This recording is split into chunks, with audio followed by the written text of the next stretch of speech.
Assalamualaikum warahmatullahi wabarakatuh.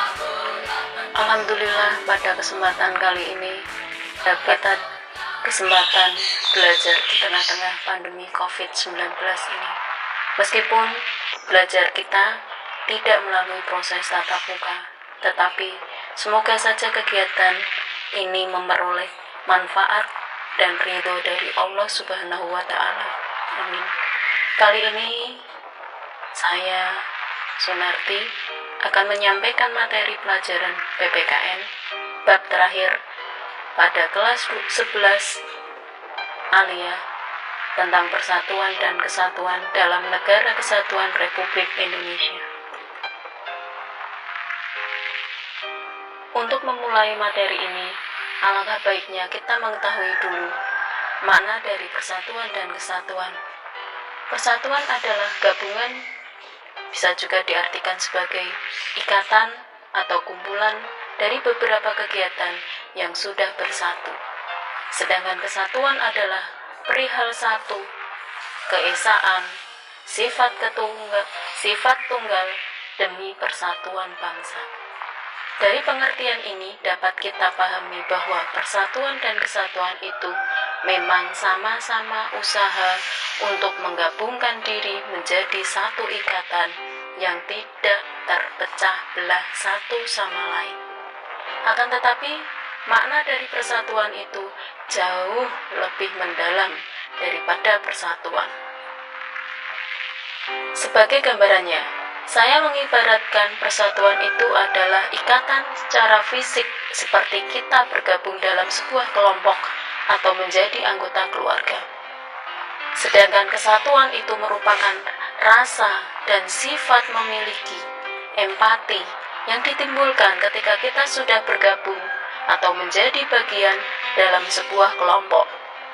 Sehingga kita akan menjadi kelompok dan akan menjaga kelompok itu sepenuh hati agar tetap utuh. Jadi, sangatlah jelas bahwa persatuan itu ikatan secara fisik, sedangkan kesatuan ikatan batinnya. Oleh sebab itu, untuk menjaga agar Negara Kesatuan Republik Indonesia ini tetap utuh, kita tidak bisa memisahkan kedua istilah itu, karena keduanya saling berkaitan.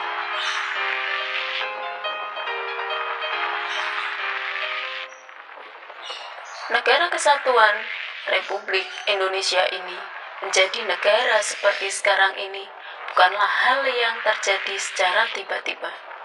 Persatuan dan kesatuan yang dimiliki oleh bangsa Indonesia merupakan sebuah hasil dari proses sejarah yang sangat panjang. Berawal dari melimpahnya rempah-rempah kita, membuat beberapa negara Eropa bersaing untuk menguasai negara Indonesia ini.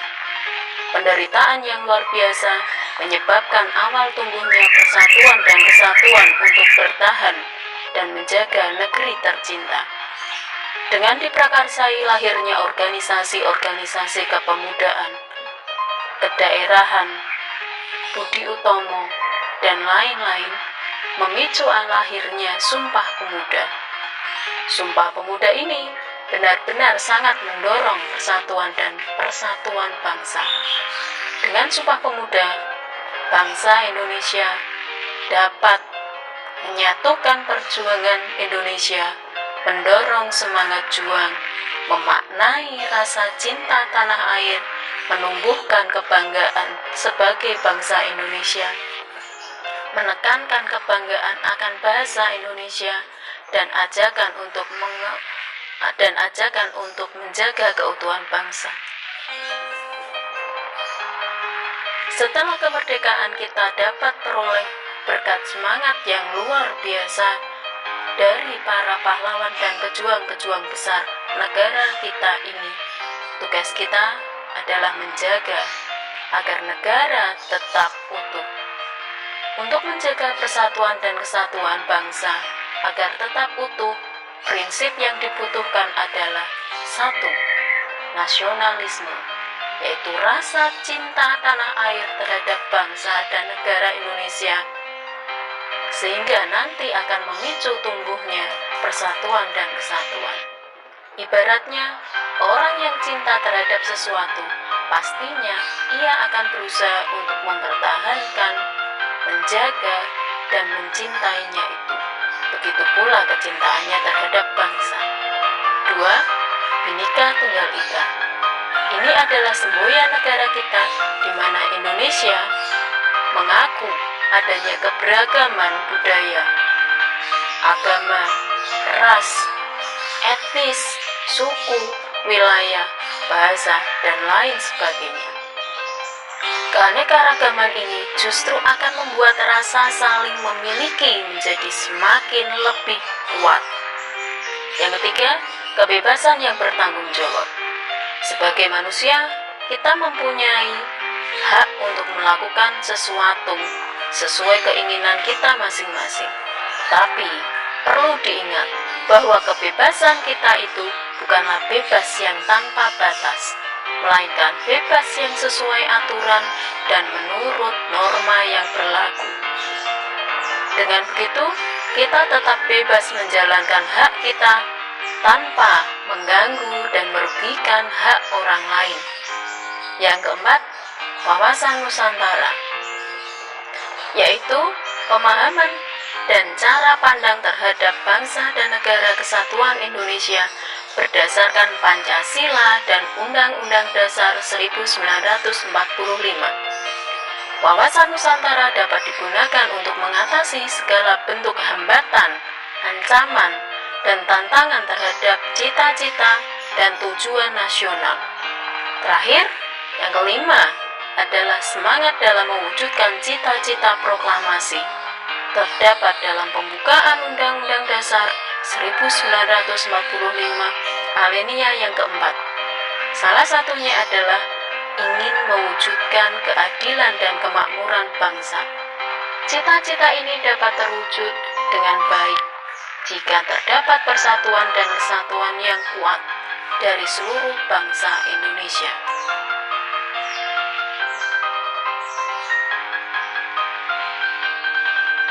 Faktor pendorong terwujudnya persatuan dan kesatuan adalah Pancasila.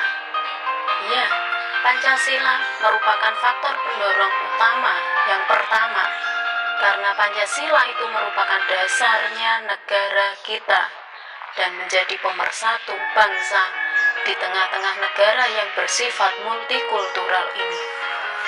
Yang kedua, Sumpah Pemuda, karena hal itu merupakan ruh. Sumpah Pemuda itu ruh bagi para pejuang di era penjajahan yang digunakan untuk merangkul para pemuda dalam mewujudkan nasionalisme, dan dampaknya adalah lahirnya persatuan dan kesatuan bangsa. Yang ketiga, semangat kebangsaan.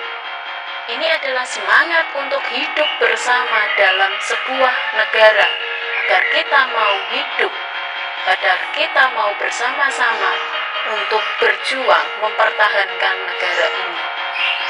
Yang keempat, yaitu semboyan bangsa negara kita, Bhinneka Tunggal Ika, karena ini merupakan senjata paling ampuh untuk negara yang multikultural, sehingga kita dapat menanggulangi perpecahan. Sedangkan faktor penghambat dari persatuan dan kesatuan antara lain yaitu 1. Wilayah Indonesia, di mana wilayah Indonesia ini terbentang luas dari Sabang sampai Merauke dan berbentuk kepulauan, di mana terdiri dari ribuan pulau. Menata, merangkul seluruh komponen di wilayah negara Indonesia ini bukan hal yang mudah. Jadi, jika ada wilayah Indonesia yang tertinggal, itu bukan berarti pemerintah hanya tinggal diam terhadap wilayah tersebut. Akan tetapi, pemerintah membutuhkan waktu untuk melakukan itu. Sudah sepantasnya kita memahami keadaan demikian, bukan malah saling menyalahkan, memojokkan pemerintah. Ketidakpuasan terhadap pemerataan ekonomi dan ketimpangan sosial permasalahan tersendiri, apalagi negara Indonesia merupakan negara yang menggunakan asas otonomi daerah. Sudah pasti bagi daerah yang mempunyai sumber daya alam yang melimpah itu mempunyai tingkat ekonomi yang lebih baik. Hal ini jika tidak segera teratasi justru akan semakin menghambat persatuan dan kesatuan. Sedangkan faktor penghambat yang terakhir adalah keberagaman masyarakat Indonesia. Jika keberagaman ini tidak diatasi dengan munculnya rasa persatuan dan kesatuan, bukankah nanti di antara kita akan merasa saling curiga, saling iri yang berlebihan terhadap kelompok atau golongan-golongan tertentu? Hal itulah yang akan menjadikan sumber perpecahan bagi bangsa dan negara kesatuan Republik Indonesia ini. Untuk mewujudkan persatuan dan kesatuan, kita membutuhkan sikap dan perilaku. Antara lain, mengembangkan nasionalisme dengan cara mengikuti kegiatan-kegiatan positif, misalnya belajar budaya Indonesia, anak-anak diajari belajar membatik, mencanting, mengenal budaya dan daerahnya sendiri. Kemudian, dengan cara apa lagi sikapnya? Dengan cara menyelesaikan konflik secara akomodasi secara damai, seperti bermusyawarah, bernegosiasi, di mana hal itu merupakan pencerminan pengamalan sila keempat Pancasila. Sikap berikutnya yaitu dengan menghargai budaya. Karena dengan menghargai budaya, dengan bertoleransi, kita dapat mencegah perpecahan, kita dapat menghambat diskriminasi atas perbedaan-perbedaan yang ada yang dimiliki oleh bangsa Indonesia. Yang keempat, bertoleransi. Bertoleransi terhadap masyarakat yang punya budaya, agama, ras, dan suku adatnya yang berbeda.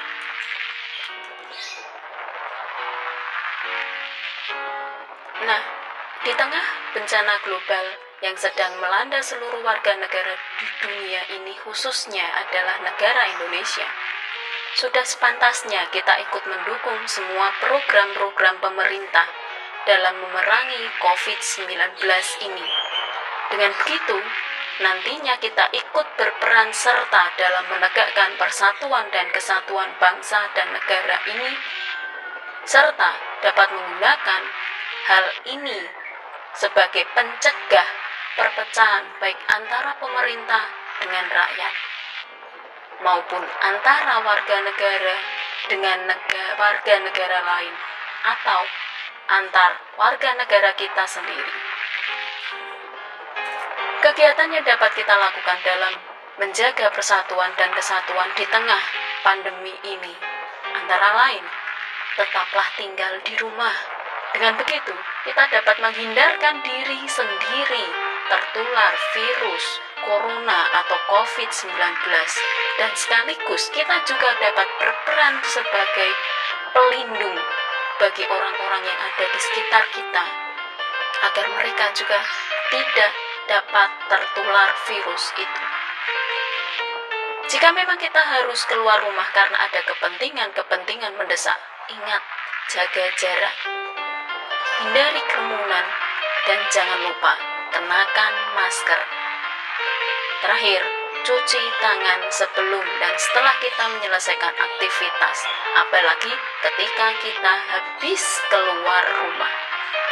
Nah, demikianlah penjelasan dari saya, Sunarti, tentang materi persatuan dan kesatuan. Semoga materi ini dapat berkenan dan dapat bermanfaat bagi kalian. Selamat beraktivitas, selamat belajar, salam sehat, dan mohon maaf apabila ada tutur kata yang tidak berkenan. Assalamualaikum warahmatullahi wabarakatuh.